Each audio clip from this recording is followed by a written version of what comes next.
अच्छा, अब ये वाला जो टॉपिक है वो है फिशर स्कोरिंग मेथड का, ठीक है। इसमें मिलता जुलता काम है न्यूटन रैप्सन मेथड से, आधा काम तो वही है, ठीक है। तो इसमें करना क्या है, अच्छा ये मोस्ट इम्पॉर्टेंट क्वेश्चन है, ये हमारे टाइम पे भी सर ने दिया था, तो बेहतर है कि इसकी तैयारी अच्छे से करके चले जाएँ सब। मे भी क्या आ जाए, मुझे अभी का तो नहीं पता, लेकिन हमारे टाइम पे दिया था और ये सर ने अच्छे से पढ़ाया था, तो इसको देख लेना, ठीक है। न्यूटन रैप्सन मेथड में हम करते क्या थे, हमारा ये इक्वेशन हमारी होती थी, जी ऑफ थीटा फाइंड करते थे, एच ऑफ थीटा फाइंड करते थे, फिर हम इसमें पुट कर देते थे। सेम यही काम इसमें भी यही है, लेकिन शुरू तक, लेकिन इसमें एक चीज़ का फ़र्क है, जो दिखा हुआ है in this method H of theta is replaced by E H of theta, यानी कि जो इस न्यूटन रैप्सन का जो ये इक्वेशन है, इसमें जो हमारे पास एच ऑफ थीटा टर्म है, इसको हम रिप्लेस करते हैं एक्सपेक्टेड ऑफ एच थीटा से। एक्सपेक्टेड मतलब कि हम इसके ऊपर एक्सपेक्टेड अप्लाई कर देते हैं, जो भी हमारा एच ऑफ थीटा आता है ना, उसके ऊपर हम एक्सपेक्टेड अप्लाई कर देंगे, तो वो हमारा जो है वो फिशर इन्फॉर्मेशन फिशर इन्फॉर्मेशन कहलाता है। ये देखो, ई ऑफ एच ऑफ थीटा, ठीक है, ये इक्वल होता है आई थीटा के, आई थीटा, ठीक है। आई थीटा होता है फिशर इन्फॉर्मेशन, ये लिखा हुआ है मैंने सारा, आई थीटा इज़ है फिशर इन्फॉर्मेशन कहलाता है, ठीक है। उसके बाद हमारे पास जो इक्वेशन फिशर स्कोरिंग की जो इक्वेशन है वो ये होती है, ठीक है, theta naught plus G of theta और I inverse theta. I inverse theta लिख लो या फिर इस तरह लिख लो, जी ऑफ थीटा नॉट, जो मैंने वहाँ पे बताया था आई ऑफ थीटा, तो एक ही बात है, ठीक है। थीटा नॉट प्लस, ये इस तरह से भी लिख सकते हैं, इस तरह से भी लिख सकते हैं, एक ही बात है। वहाँ पर हमारे पास होता था एच ऑफ थीटा, यहाँ पर हमारे पास आई ऑफ थीटा है, और आई ऑफ थीटा हमें पता है कि किसके इक्वल है, expected of H of theta के। अच्छा ठीक है, इसमें जो हमारा यहाँ तक का काम होगा कि जी ऑफ थीटा फाइंड करना होगा, फिर हमें इसके लिए एच ऑफ थीटा फाइंड करना होगा, तो सेम एज इट इज़ अभी जो न्यूटन रैप्सन में कर आ रहे हैं ना, सेम वैसे ही काम करना है। इसीलिए मैंने यहाँ पर किया नहीं है, क्योंकि बहुत लंबा हो जाता अगर मैं वही काम दोबारा करती तो, क्योंकि हमने एक ही डिस्ट्रीब्यूशन से सर ने करवाई है और इसी से ही करना है प्रैक्टिस। तो अब मुझे सवाल में करना क्या है, देखो एमएलई फाइंड करना है, थीटा का एमएलई फाइंड करना है, कॉची डिस्ट्रीब्यूशन का, वो भी कौन से मेथड से, फिशर स्कोरिंग मेथड से सवाल आएगा, ठीक है। तो सबसे पहले पीडीएफ लिखना और जी ऑफ थीटा फाइंड करना और एच ऑफ थीटा फाइंड करना। एच ऑफ थीटा तक पूरा सेम काम जो अभी मैंने इसमें बताया था, ये पूरा जो न्यूटन रैप्सन अभी मैंने पिछले टॉपिक में बताया है, पूरा वही काम सेम एज इट इज़ यहाँ तक होगा, ये रहा, ठीक है। एच ऑफ थीटा तक, यहाँ तक पूरा सेम इसी तरह से करके, ये रहा, मैंने दोनों इक्वेशंस लिख दिए हैं, जी ऑफ थीटा की और एच ऑफ थीटा की। अब हम आगे क्या करेंगे कि हमें क्या करना है कि expected of H of theta चाहिए, तो हम एच ऑफ थीटा पे एक्सपेक्टेड अप्लाई करके सॉल्व करेंगे। हाँ, तो ये रहा expected of H of theta, जो हमारे पास एच ऑफ थीटा आया हमने उस पर एक्सपेक्टेड अप्लाई कर दिया, और यहाँ पर भी हमने लिख लिया H of theta F x और डी एक्स। ये क्यों लिखा, क्योंकि हमें पता है कि इसका जो जनरल फॉर्म इसकी होती है वो ये होती है, अगर हम एक्स के ऊपर एक्सपेक्टेड अप्लाई करते हैं तो उसकी जो जनरल फॉर्म होती है वो होती है, इसकी लिमिट्स होती हैं माइनस इन्फिनिटी से इन्फिनिटी तक, जो भी फंक्शन होता है उसमें हम एक्स मल्टीप्लाई कर देते हैं, या अगर यहाँ एक्स मल्टीप्लाई कर देते हैं और डी ऑफ एक्स हमारा डेरिवेटिव का साइन आता है। अब एक्स की जगह पे हम जो भी टर्म पे एक्सपेक्टेड अप्लाई करेंगे वो चीज़ यहाँ पर हमारे फंक्शन के साथ मल्टीप्लाई होगी। यहाँ पर एक्स था तो एक्स के साथ किया, ये एक जनरल फॉर्म है। तो असल यहाँ पर हमारा काम स्टार्ट हो रहा है, ठीक है। Expected of H of theta minus infinity से इन्फिनिटी हमने लिख लिया। एच ऑफ थीटा क्यों लिखा, क्योंकि हमारे पास यहाँ पर एच ऑफ थीटा था, एच ऑफ थीटा और एफ एक्स, यानी कि function P D F D x, ये पी डी एफ कहलाता है फंक्शन, ठीक है। तो अब यहाँ से हमने माइनस इन्फिनिटी से इन्फिनिटी तक एच ऑफ थीटा जो हमने पीछे पूरा फाइंड किया था, ये रहा, हमने पूरा लिख लिया, ठीक है। और एफ एक्स क्या है, पी डी एफ, जो हमारा कॉची डिस्ट्रीब्यूशन का पी डी एफ था वो लिख लिया। अब इसको सॉल्व करो कि ये वाली टर्म और ये वाली टर्म सेम है, तो यानी कि और मल्टीप्लाई में जब बेस सेम होती है तो पावर्स क्या हो जाती हैं, ऐड हो जाती हैं। तो यहाँ पर 2 है और यहाँ पर 1 है, तो हमने यहाँ पर 3 लिख दिया, ठीक है। ऐड हो गया ना दोनों, ये पाई और ये 2 कांस्टेंट है, बाहर निकाल दिया। इस वाली टर्म को देखते हैं ऊपर, ठीक है। ये आपस में क्या हो रही है, दोनों ऊपर वाली मल्टीप्लाई हो रही है 1 से, ये वाली टर्म इससे मल्टीप्लाई हो रही है ना, तो ये हमने लिख लिया ऊपर, ठीक है। ये 1 से मल्टीप्लाई हो गई तो पूरी वही आ गई, ठीक है। ये 2 और ये पाई कांस्टेंट की बाहर लिख लिया, समीशन हमने वैसे ही लिख लिया, ये हमने वैसे ही लिमिट्स लगाए और हमने अपनी फॉर्म बना ली, ठीक है। अब जो हमारा नेक्स्ट काम है ना कि हमारे पास इतना कॉम्प्लिकेटेड फॉर्म बन रही है, अब हम इसको चेंज करेंगे, हमें सॉल्व करना है। तो सॉल्व करने के लिए हम वेरिएबल को चेंज करेंगे, ठीक है। किस तरह कि हम अपनी ये वाली टर्म जो हमारे पास थीटा वाली टर्म है उसको हम tan z के इक्वल ले लेते हैं, ठीक है। लेट कर रहे हैं ना, ठीक है। x minus theta tan z के इक्वल ले लिया और यहाँ पर भी x माइनस थीटा, यानी कि दोनों की जगह पे tan z आएगा जब हम आगे पुट करेंगे। तो अब हमने एक जगह z लिया है, कंसिडर किया है, आप y भी कंसिडर कर सकते हैं, वॉट एवर जो भी, ठीक है। तो यहाँ पर मैंने tan z लिया है, तो हम आगे अपने हर वेरिएबल को z में चेंज करेंगे, अपनी लिमिट्स को चेंज करेंगे अपने, क्योंकि ये x की लिमिट्स दी हुई हैं, ये डेरिवेटिव ऑफ x दिया हुआ है, ये x की टर्म लिखी हुई है। अब जब मैंने एक चीज़ को z कर दिया तो मुझे हर चीज़ को अपनी z के इसमें चेंज करना है, फॉर्म में, ठीक है। तो चलो अब हम बनाते हैं, कैसे चेंज करेंगे। tan z तो हमने इक्वल ले लिया, अब इसी से हम अपना सारा काम करेंगे आगे का। tan z को अकेले छोड़ना है, 10 को इधर ले आएंगे तो क्या हो जाए, ओ सॉरी, x को हम चेंज कर रहे हैं ना, अपने x को हम z वाली फॉर्म में चेंज कर रहे हैं। तो कैसे चेंज करेंगे, सबसे पहले तो ये tan z के पास अगर ये माइनस थीटा इधर ले आए तो x अलग हो जाएगा, x tan z plus theta, तो x वाली फॉर्म हमारे पास ये आ गई, ठीक है।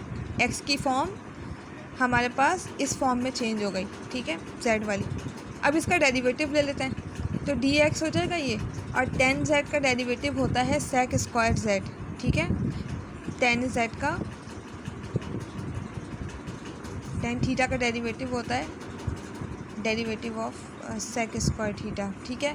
तो हमने यहाँ पे थीटा की जगह z यूज़ हो रहा है हर जगह, और यहाँ पर ये वाली चीज़ डेरिवेटिव ले रहे हैं तो ये पूरी ज़ीरो हो जाएगी, क्योंकि हमारे पास यहाँ पर z नहीं, x नहीं है।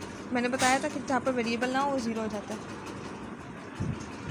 और यहाँ पर dz क्या है, अच्छा dz हमने क्यों लिखा, क्योंकि देखो यहाँ पर हम ले रहे थे किसके, x के रिस्पेक्ट से डेरिवेटिव ले रहे हैं, x के रिस्पेक्ट से ले रहे हैं। तो यहाँ पर जब वो वेरिएबल नहीं है तो हम साथ में dz लगाते हैं, या जो भी हम यहाँ पर हमारा वेरिएबल है वो, ठीक है। अगर x का ही ले रहे होते और यहाँ पे x ही होता तो हम ये नहीं लगाते, ठीक है। अब ये हमारे पास dx वाली भी एक टर्म बन गई, x को भी हमने चेंज कर लिया, यानी कि इसको भी हमने आ गई हमारे पास, ये z वाली फॉर्म आ गई, x की भी हमारे पास एक फॉर्म आ गई z वाली। अब लिमिट्स को भी तो चेंज करना है, ये क्योंकि x की लिमिट है, हमें z की लिमिट्स चाहिए। तो एक बार हमारी लिमिट क्या है, माइनस इन्फिनिटी, तो माइनस इन्फिनिटी, x हमारे पास क्या था, tan z, तो tan z को हम क्या करेंगे, 10 को इधर ले आओ, tan inverse minus infinity, tan inverse minus infinity याद रखना कि हमारे पास होता है माइनस पाई/2 के, ठीक है। तो हमारे पास z की एक लोअर लिमिट आ गई हमारे पास माइनस पाई/2। अपर लिमिट के लिए हम सेम वही काम करेंगे, बस ये है कि प्लस में आ जाएगा, यहाँ पे इन्फिनिटी था तो प्लस का पाई/2, यहाँ पे माइनस इन्फिनिटी है तो माइनस पाई/2, ये है अपर लिमिट, ठीक है। अब हमारे पास लोअर लिमिट आ गई, अपर लिमिट आ गई, ये वाली फॉर्म आ गई, तो हम क्या करेंगे अब अपनी, और ये वाली फॉर्म आ गई, तो अब हम अपनी जो असल ये वाली फॉर्म, ये इक्वेशन थी, ठीक है, ये x वाली थी ना, अब हम z वाली सारा काम हमने कर लिया तो हम इसमें पुट करेंगे हर जगह, ठीक है। तो ये 2/पाई और ये हमने समीशन वैसे ही लिखा जैसा हमारे फॉर्म थी। यहाँ पर हमारे पास माइनस इन्फिनिटी था तो हमने जो अपनी लिमिट्स फाइंड की हैं ये रही, ये लोअर लिमिट ये थी माइनस पाई/2 लिख लिया, अपर लिमिट हमारे पास थी पाई/2 वो भी हमने लिख लिया। हमारे पास ये वाली टर्म कहाँ गई, हाँ ये x माइनस थीटा हमने किसके इक्वल लिया था, ये रहा tan z के इक्वल लिया था x माइनस थीटा, तो tan z लिख लिया, ठीक है। अच्छा स्क्वायर क्यों लगाया है इसके ऊपर, क्योंकि हमारे यहाँ पर भी स्क्वायर था तो इसलिए हमने tan z के ऊपर स्क्वायर लगाया है।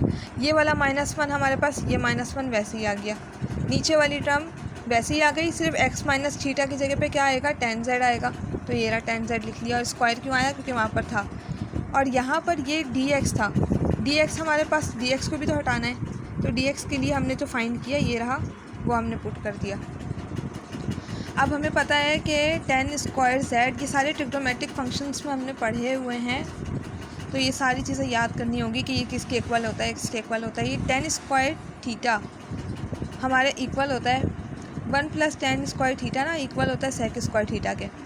तो जब हमारे पास 1 को इधर ले आओ -1, तो ये tan स्क्वायर थीटा हमारे पास sec स्क्वायर थीटा -1 के बराबर हो जाएगा। तो ये वाली 2 फॉर्म्स आ गई, एक फॉर्म से हमने दूसरी फॉर्म भी बना ली। तो हमारे पास देखो 1 + tan स्क्वायर थीटा किसके इक्वल था, ये sec स्क्वायर थीटा के, और tan स्क्वायर थीटा किसके इक्वल था, sec स्क्वायर -1 के। तो हमने यहाँ पर पुट कर लिया, देख लो, ठीक है। 1 + tan स्क्वायर थीटा, ये रहा sec स्क्वायर थीटा। z क्यों यूज़ कर रहे हैं, क्योंकि हमारा z के लिए हम काम कर रहे हैं, क्योंकि हमारा वेरिएबल z कर दिया हमने, तो इसलिए z लिख रहे हैं। और यहाँ पर एग्जाम्पल में थीटा लिखा हुआ है, ठीक है। और यहाँ पर हमने sec स्क्वायर z -1 लिख लिया, क्योंकि हमारे पास tan स्क्वायर थीटा था, ये रहा, ठीक है। और ये वाला -1 वैसे ही आ गया, ये वाली फॉर्म पूरी वैसे ही आ गई। अब ठीक है, अब उसके बाद जो हम काम करेंगे, ये वाली कांस्टेंट वाली टर्म तो वैसे ही चल रही है, ये भी वैसे ही लिख दिया हमने। अब इसको हम ओपन कर देते हैं ब्रैकेट को, तो -1 ये माइनस का 2 हो जाएगा, ये वाली टर्म वैसे ही आ गई। ये वाली टर्म 6 कैसे हो गया, 2 3 ज़ा 6, पावर मल्टीप्लाई हो रही होती है, 2 3 ज़ा 6 हो गया ये, ठीक है 6। तो ये वाली टर्म और ये वाली टर्म कैंसिल हो रही है, ये देखो sec स्क्वायर z है, sec 6z है, तो ये कैंसिल हो जाएगा, यहाँ से 4 बच जाएगा, तो ये हमारे पास sec 4z आ गया, ठीक है। उसके बाद ये वाली टर्म पूरी वैसे ही आ गई। अब इसको सेपरेट कर देते हैं, ये sec 4 इसके साथ भी है, इसके साथ भी है, हमने इस तरह से अलग सेपरेट करके लिख लिया। तो ये वाली फॉर्म और ये कट गया, क्योंकि ये ऊपर 2 बार है, ये नीचे 4 बार है, तो ये 2 बार नीचे 2 बार बच गया, और यहाँ से हमारे पास वैसे ही आ गया। अब हमें एक और चीज़ ट्रिग्नोमेट्री की याद रखनी है कि 1/sec स्क्वायर z बराबर होता है cos स्क्वायर z के। यहाँ पे थीटा लिखा है मैंने, यहाँ पर z लिखा है, क्योंकि हम z का वेरिएबल यूज़ कर रहे हैं। तो 1/sec स्क्वायर थीटा किसके बराबर होता है, cos स्क्वायर थीटा के। हमें पता होना चाहिए, नहीं पता तो याद कर लेना, ठीक है। cos स्क्वायर z माइनस ये वाला 2 वैसे ही रहा।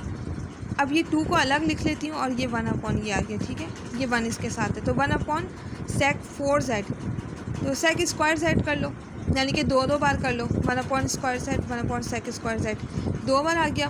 तो ये cos स्क्वायर z को 2 बार लिख लिया, ठीक है। यहाँ पर देखो 2 था, तो हमने पावर में 2 ही लिखा है, यहाँ पे 4 था, तो हमने 4 को सेपरेट कर दिया, 2 कर दिया, ठीक है, इसलिए यहाँ पर स्क्वायर लगाया है बाहर, ठीक है, वरना फॉर्म वही लिखी है हमने, cos स्क्वायर z। उसके बाद हमें एक और चीज़ अब ट्रिग्नोमेट्री की देखनी है कि cos स्क्वायर z इसके बराबर होता है।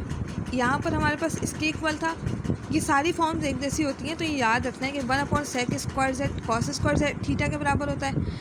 cos स्क्वायर थीटा बराबर होता है 1 + cos 2 θ/2। तो अब ये चीज़ हमारी इसकी इक्वल होती है, तो हम यहाँ पर पुट कर देंगे, यहाँ पे पुट कर देंगे इसको, ठीक है, ये वाली फॉर्म, ठीक है। तो हम यहाँ पर हमने देखो पुट कर लिया, ये जैसे सारी टर्म कांस्टेंट चल रही थी हमने वैसे ही लिख लिया। यहाँ पर हमारे पास क्या था, cos स्क्वायर z था, तो हमने इसकी जगह ये लिख लिया, क्योंकि इसके इक्वल होता है। यहाँ पर -2 था, हमने वैसे ही लिख लिया, और यहाँ पे cos 4z था, सॉरी स्क्वायर और ऊपर स्क्वायर था, यूँ था, ठीक है। तो हमने यहाँ पर अपने वही वाली टर्म लिख के स्क्वायर लगा दिया, बाहर भी अंदर भी, ठीक है। बाहर लगाया है, अंदर नहीं लगाया, ये 2z है, ये ज़रा 2z, क्योंकि ये किसके इक्वल है, देखो 1 + cos 2 θ/2 इसके इक्वल है cos स्क्वायर थीटा, ठीक है। तो हमने ये चीज़ अपनी यहाँ पर पुट कर दी। अब इसको सॉल्व करते हैं, ये वाला 2 ये वाले 2 से कैंसिल हो गया, ये वाला 2 और ये 4 है नीचे, 2 2 ज़ा 4, ठीक है, ये कैंसिल हो गया। अच्छा ये क्या है, a + b का होल स्क्वायर का फॉर्मूला बन रहा है, ये a और ये b, तो हमने a² + 2ab + b² का फॉर्मूला ओपन किया है, a² + 2ab + b² का फॉर्मूला ओपन कर लिया हमने, ठीक है। फॉर्मूला ओपन करने के बाद सॉल्व कर लिया, बस सेम वही अपनी टर्म्स को लिखी हैं सिर्फ इस फॉर्मूले में, तो बच्चों वाला काम है। ये 1 + cos 2 θ 1 + cos 2 θ माइनस, अच्छा हाँ ये रहा माइनस का 1, इस ब्रैकेट को ओपन कर रहे हैं, -1, ये minus plus minus 2 cos 2z, ये प्लस, ये माइनस माइनस, और ये कॉस 2z, ये रहा कॉस स्क्वायर 2z। अब देखो कॉस स्क्वायर 2z फिर से आ गया, तो कॉस स्क्वायर 2z हमें पता था ना, कॉस स्क्वायर थीटा किसके इक्वल होता है, 1 प्लस कॉस 2 थीटा अपॉन 2 के। तो यहाँ पे सिर्फ थीटा है, यहाँ पे थीटा किसको कंसिडर कर रहे हैं, 2z को। तो जो भी वेरिएबल हो वो चेंज हो सकता है, ठीक है। जैसे ऊपर हमारे पास सिर्फ z था तो हमने z ही लिया। अब यहाँ पर हमारे पास 2z आ गया है, तो हम यहाँ पर क्या करेंगे, यहाँ पे 2 थीटा है तो यहाँ पे 4 हो जाएगा, ठीक है। जब इसको सॉल्व करेंगे ना तो खुद ही समझ में आ जाएगा। जैसे कि यहाँ पर मैं कर देती हूँ, cos 2z, ठीक है, और यहाँ पर यह 2z है ना, और ये वाला भी तो 2 है ना, ये तो ये 4z हो जाएगा यहाँ पर, cos 4z, ठीक है। तो ये हमने cos 4z ये लिखा है। उसके बाद हमारे पास क्या हो जाएगा, बस इसको सिंपल ये वाला 1 ये वाला 1 कैंसिल हो जाएगा। ये इससे दोनों सेम है, प्लस माइनस हो रहे हैं, प्लस माइनस कर देंगे क्योंकि बड़े वाले साइन के साथ माइनस है, माइनस आ गया।